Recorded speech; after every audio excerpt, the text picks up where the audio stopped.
Welcome back, everybody. Welcome back to the Canyon. Welcome back to a little bit of something that I feel like I've done. I feel like I've done this before, but then again, my memory. Yeah, we'll just end it at that. I can't say it's not what it used to be because I don't remember what it used to be like. So, the spa day. When I clean rigs, it's a very simple process. Unless it's an extremely in-depth process. We have the full tear down, refresh, redo, which Baseline got. It's got to be coming up on a year now because this is what Baseline looks like now on any given day. We didn't dirty this up. This is just how he looks. He does tire tests. He does them in a variety of environments, and he ends up a lot like this. So let's get it. Let's keep it short and sweet. We're not going to show you the whole process. We'll show you the start of the process. We'll show you how the process is done. And we'll show you the end of the process. That works pretty much great. What are you going to need? You're going to need a bunch of Costco microfibers or other microfibers from places like that. I use a lot of these. You're going to need a brush that has stiffer bristles than a toothbrush. You can get little 3-packs of these from your local home improvement place. It'll have like a brass one and a stainless steel one and a nylon one. Or you can buy nylon ones separately. You just need a little nylon brush like this. That's pretty much what I use. Sometimes something like this will help. I think this came in a bike cleaning kit because where this goes like this gives you the ability to stab.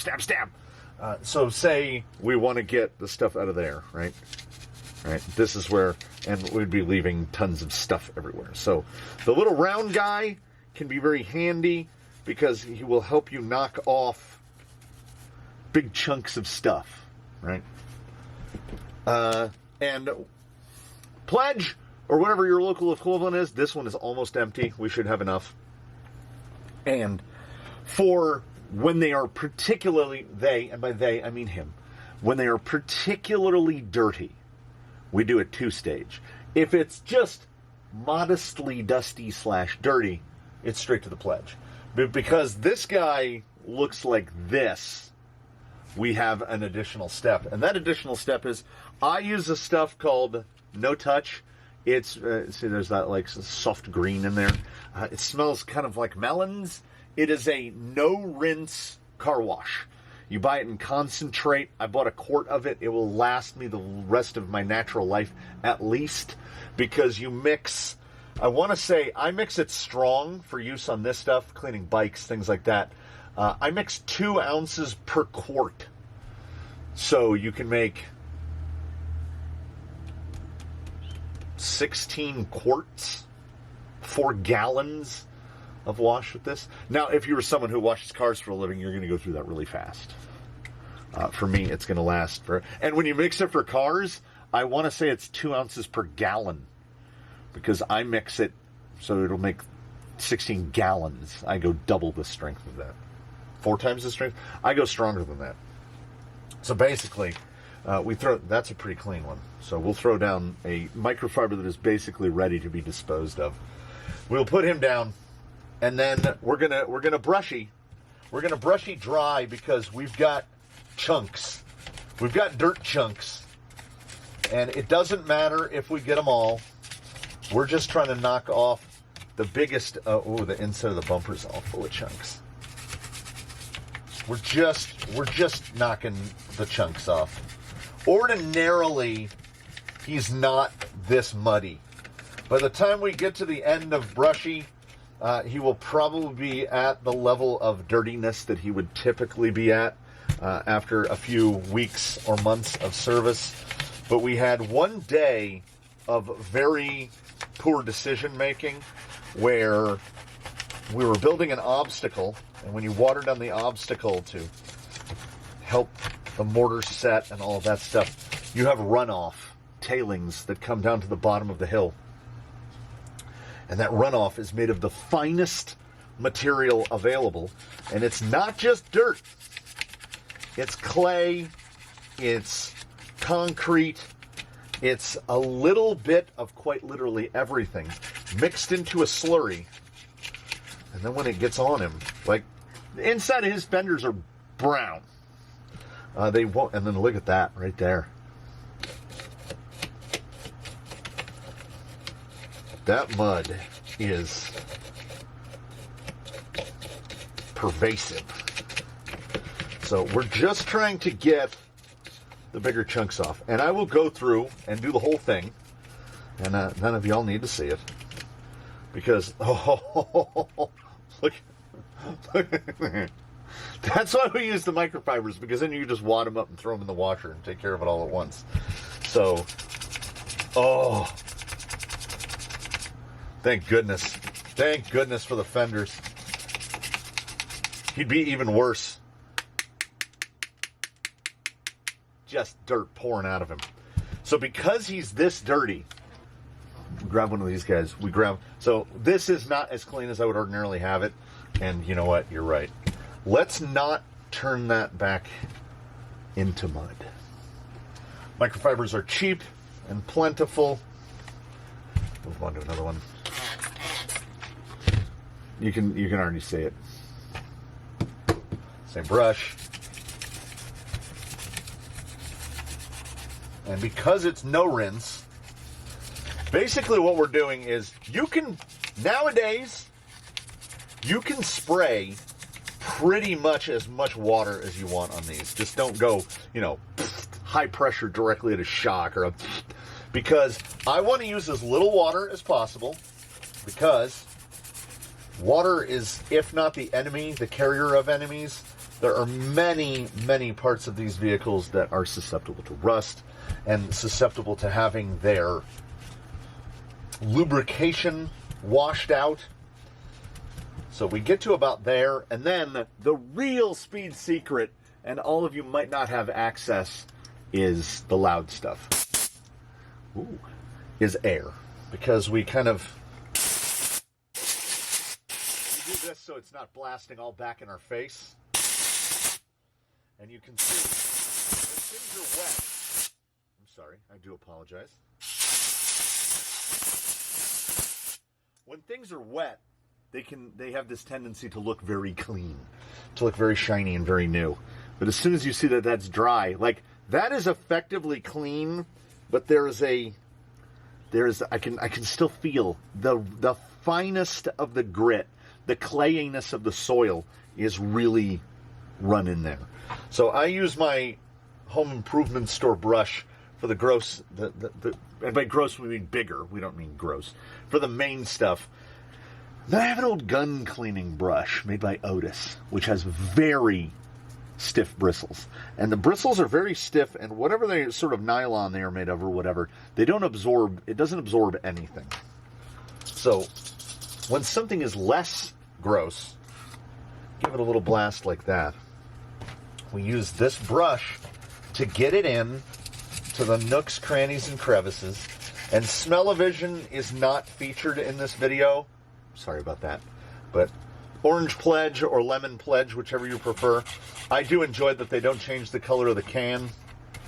That is a very yellow can, so you would think it's lemon, but no, it's orange. And then this is where, if you don't have access to the air that is compressed, you can just wipe that down or let it sit for a little while and then wipe it down. But if you do have access to the air, it's just going to move away the excess. Because this is plastic, it is not a piece of wood. So it's not going to soak up much of this, but plastic is porous, much like anything else. And that is how we get it back to like, oh my, how do you look so new? But you do all of it at once. You brush all of your dirt clods off. You use some sort of rinseless, touchless car wash. Quick Detailer works. Stuff like Chemical Guys, any kind of quick detailer. McGuire's, any quick detailer that is available local to you. For shining up your car, which also the quick detailer, let me grab a dustier one. Where the quick detailer comes in is like, so see, his body is more representative because, well, I'll show you Baseline's body in a moment. and then you just wipe it down. Whether you're painted on the inside or painted on the outside, these things are designed for finishes that are not super hardy. That to dry off. And so shiny. So that's about all I will usually do on baseline as well, but this is baseline's body after going under the hose. It has gotten a proper hosing. Oh, yeah. So it's the same thing. For purposes of this, I will just give it a blast, because it will, after the hose, it will still have the ground in schmutz. You use quick detail or use some sort of washless, waterless wash or whatever they call it, and you just wipe your body down. And he looks as nice as he's going to look. He has very little gloss left to him, but there is a washed side. And there is the unwashed side. You can see, like, the grime is driven in. I assume, I have to operate under the assumption that most people's rigs are not dirty to this degree. Like, look at his windshield. And this is a washed windshield. A little spritz, a little spurt. It is not dependent on any kind of product. There's no product here that I use that is the absolute, oh, yours isn't going to come as clean if you use X instead of Y. I use what I have. You can see through that now, right? We're just trying to get him back to presentable. The guy works hard. He deserves this every now and again. So I go through. I like a two-brush technique, because not specifically water-based, very much water-based. So I go back and forth between the two. You clean, and then, like, say the rear axle, it's not that bad. So we can just cut ahead, and we can pretend that we did the other steps. We get in there, and that's where our brush comes in handy. And you saw what it looked like. It's very similar in level of filth to what the front axle looks like. And the pledge, you don't have to worry about where it gets and where it goes. We just hose it. And that's where the air really helps if you have access. I don't know. I know there are plenty of people out there that live their lives without compressors. And honestly, I don't know how they do it. Like, I use a compressor for everything. We just go straight through the dirt. And then, because plastic is not as porous, we're going to hit it with a little bit of air, and we're going to move off the excess. And then that's what we do. We just keep moving on. I don't, except in the instances of a thorough cleaning. Like, if it's been really bad, if you have been submerged in mud, then you're going to want to do things like you're going to want to take the fenders off. You're going to want to remove your receiver box and get all the stuff out from under the receiver box. But, like, this is minimal. We did very little to the rear axle. We really half-rumped it. And, nevertheless. And the beauty of the pledge, and why we use the pledge, is it will resist buildup of dirt for a while. Look at that. And then the overspray is on the shocks, and you give those a pinch, and now they're nice and new. And the compressed air plus pledge, here's where compressed air plus pledge really shines. See the little reinforcements down here? That is full of grit. Give it a little spurts. Just try to agitate. Little agitation. And then we give it a little air. And the pledge is magical. We see in there? Look at that. So it will make a sludgy mess of muck. But you can skip this step. If you buy the big tall boy commercial cans of pledge, you can just hose it down. You can brush it out through the mud. I basically do 2 stages in order to conserve pledge. And then because we're on a flat surface, we can just wipe it down. And 5 seconds of pledge turns that into that. And it won't gray out. It won't get that brownness back. It will stay pretty much like fresh plastic. And there are no fresh plastics on this guy. This guy works. And I mean, it works. It's Pledge and a brush. You can basically get away with the bare minimum of microfibers, Pledge, and a brush. That's all I generally use. He's just particularly filthy today where there's like mud spatters coming off of him when we hit him with the compressed air. But the Pledge will clean out even the gungiest filled bits. I mean, if that difference isn't what you want to see, I don't know. So I'm going to go through him the rest of the way. His servo has to come out. This is why his spa day is taking place. That horn is not stripped out. The bolts are tight. If you look very closely, you can see the bolt that holds the horn is actually rotating at the same time. His servo horn is violently bent.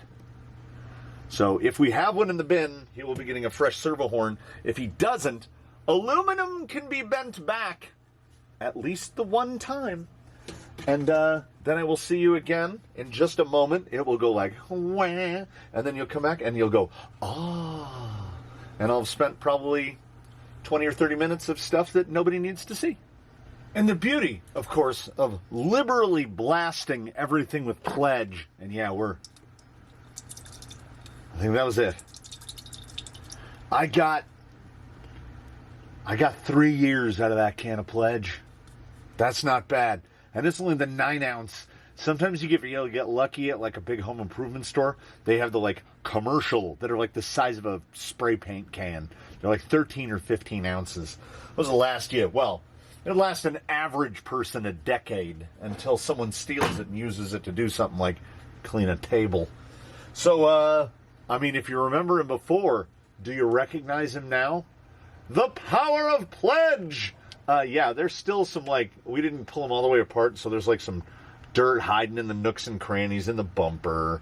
And he's not, he's not immaculate. But compared to what our buddy Baseline looked like just a little while ago, he's radically improved. I just tossed his servo horn over in a vise, bent it back. Aluminum can handle a bend or two. His steering is now... I had it trimmed. I had trimmed to account for the bent horn. It is the 60 kg in there. So got him all cleaned up. Have not cleaned his wheels in any way. Nor do I know off the top of my head... Wait.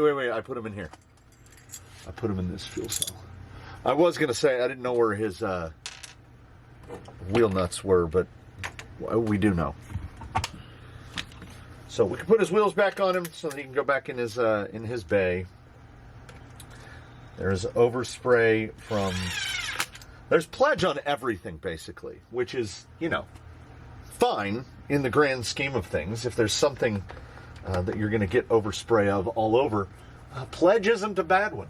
Pledge is not a bad one. It's just like... It's like anything else. We throw ourselves into it and convince ourselves that it's not work. And we get things put together. And then, of course, I had it pulled apart.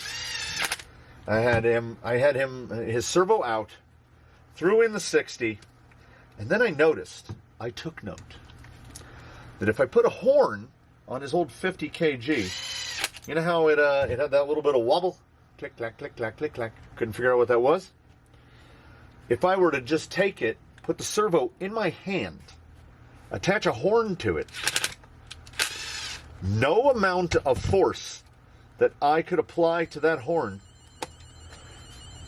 would cause the servo to move at all. It was completely rigidly locked. And what that told me was, or at least hinted to me, was that what we were dealing with was mechanical and not electronic or electromechanical. That perhaps the 50 kg, not dead, maybe not dead. So yeah, he's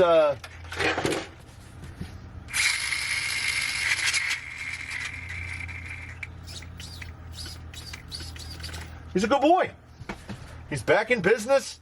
He's ready to go back to work and do the things. And he's got a brand new, shiny, poppin' fresh servo in there because I didn't think to investigate what was wrong with the 50 kg until his servo was already installed and he was fully clean and he was ready to go back into his bay. Because then what I did is I took the 50 kg apart. Here's the 50 kg. I took it apart. And if you'll imagine the inside of that is represented by the inside of this defunct, and there is nothing mechanical wrong with this RS500. It just died. It's just dead. But I don't throw things away. And if you'll notice, there's not something sticking up right there in the middle that matches that, the other pin, the 1.6 millimeter pin. Somewhere on this bench are two little fragments. I think I just saw one. I can't find... Okay. Yeah. That should be one piece, but it has made itself into two pieces. And when it broke, it bent first. It bent right where the flat hat gear and the taller hat gear meet. It bent right there. So I had to crank that part out with pliers, and then I put the caliper on it, effectively 1.6 millimeter pin. Between 1.55 and 1.6, it was pretty... opened up that RS500. Pin was the exact same size.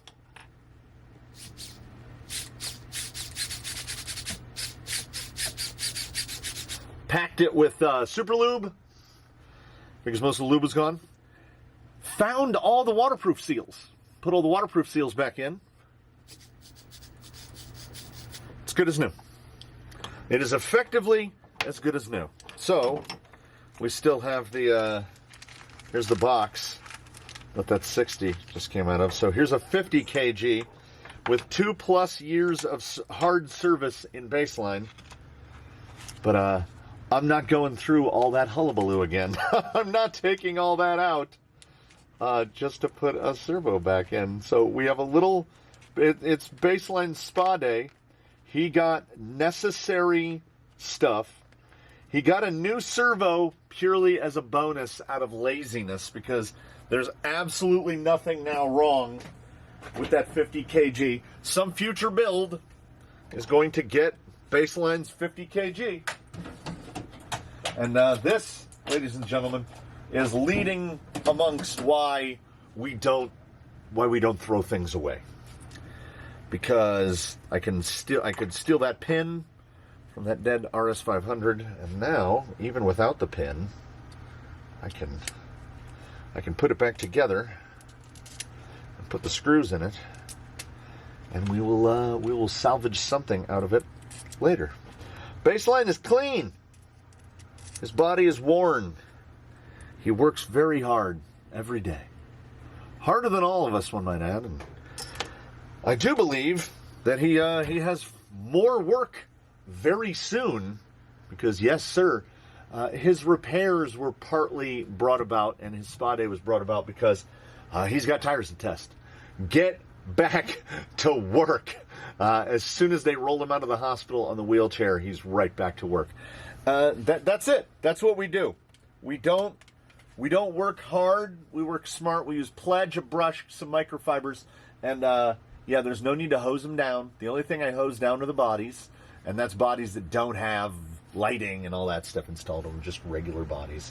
And most of the time, like I say, a little quick detailer on the outside of the body, and you're good to go. I try to keep everything to a reasonable level of cleanliness, but we do have an outstanding number of vehicles, and so it is somewhat difficult to keep them all spotless at all times. So there's that. A little thing on this day, because somebody said, show us what you do. And if just one person suggests it, I consider that crowdsourcing. Crowdsourced directly from the Canyon to you. Thank you for joining me. Do all of the usual things like commenting and all of that. And we look forward to seeing you next time when we're doing, who knows? Nobody knows. But I'll be here and you might be here, and we'll be doing it possibly together. In between now, which is right now, and then, which is an indeterminate time in the future. Please one and all do your very best. Have a good one, everybody. We'll see you at the next time from the Canyon. Thanks for stopping by.